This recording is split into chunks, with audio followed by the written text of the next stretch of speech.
A jagged mouth of stone opens to the dawn, and the clan moves as one breath. If our ancestors had chosen caves as their only world, what strengths would harden and what weaknesses would haunt them? What does a life carved from darkness do to sight, to courage, to memory, when every sunrise is a departure from safety, and every sunset a race back to the mountain's throat? Rain-slick rock, cold under bare knuckles and knotted toes. A Sahelanthropus matriarch tests the air at the cave lip dust of dry grasslands, musk of antelope, a distant tang of vultures. Behind her, the young press together like pebbles in a gourd, wide-eyed silent, ringed by elders whose ribs show the cost of many hungry seasons. Night has kept them, as always, the cave belly still warm from the pack's bodies. Its ceiling black with centuries of smokeless breath. Its floor mapped by habitual paths to sleeping niches like constellations pressed into earth. Now, with light unraveling the horizon, the day's gamble begins. Living only in caves means routines become law scouts first. Mothers last, everyone else in a braided line that flows around the rock like a stream. They drop into the savanna's waist-high grass, moving in gusts, never a lone figure against the sky. The matriarch signals a raised hand, a flick of wrist, the body language grammar that binds a cave clan without words. Two youths peel off toward a fig tree, whose roots clutch a limestone seam there. A trickle of water licks the rock even in a hard season. One kneels cupping leaves into a funnel, dribbling into a seed pod shell until it fattens with shining weight. Another scrapes at a patch of clay to smear across forearms and brows. It dries to a dull mask that breaks the body's outline, a trick learned from watching lizards vanish on sun-polished stone. A small triumph, methods born of the cave sharpened for the open. On the ridge, zebra print, the slope, but the clan knows better than to chase stripes. Their quarry is quieter, a burrow of rodents the size of hares tucked into the lee of a termite mound. The eldest male lifts a fallen branch not shaped by flake or fire, only chosen for heft and reach. He beats the ground twice to summon attention once more to warn of risk. Living only in caves has enforced patience outside, is not conquest, but a timed theft.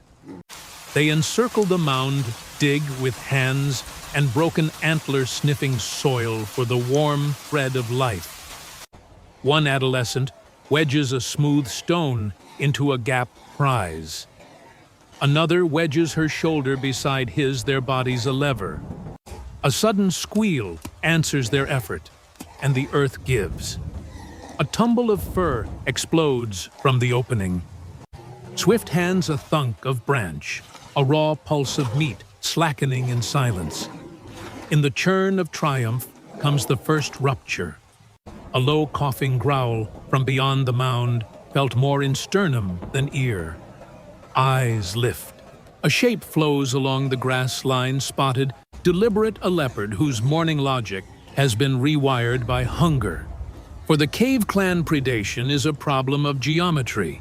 They tighten backs, together young at the center, bodies widening like a shield. The leopard's tail scribbles the air. Its head tilts, measuring angles, waiting for panic to make an opening. The matriarch steps forward just enough to be seen, just enough to remind the cat of cost. A standoff knits the world to a single thread. The cat's breath, the clan's heartbeat, the winds flicker through seed heads. A gust flips the leaves of a nearby acacia, flashing pale undersides the leopard's eyes, tick toward the movement, and the eldest male lunges branch, striking ground, with a thunder that startles birds into air. The cat recoils a step, not retreat, recalculation. They reverse march, a slow river of bodies pouring away from the mound. Dragging the morning's kill, never turning their spines to the predator.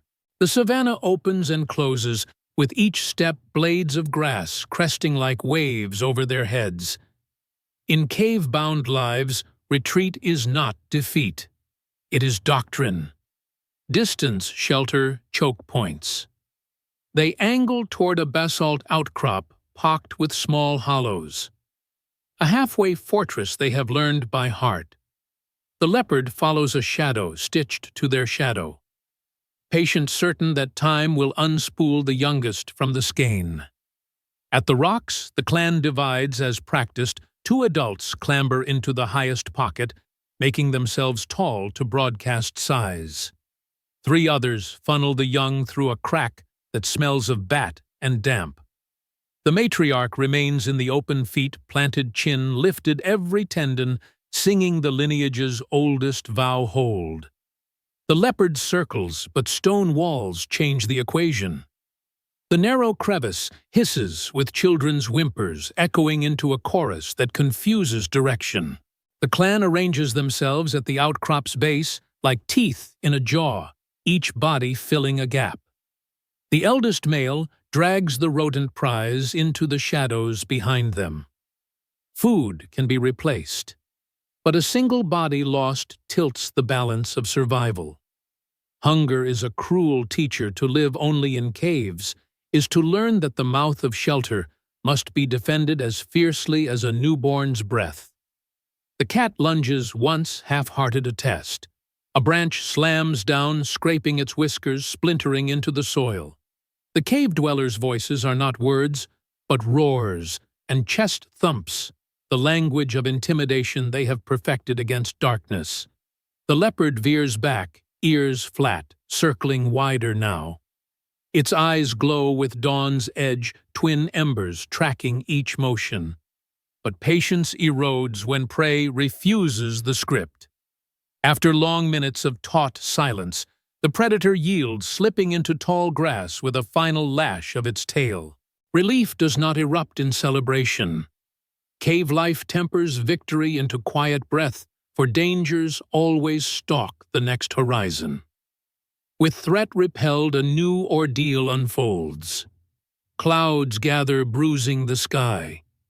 A wind cuts low, lifting dust and twisting it into eddies that sting eyes and throats. Storms are not passing guests here. They are siege engines that claw at the land and drown the careless. For a people bound to caves, weather is both prison and shield.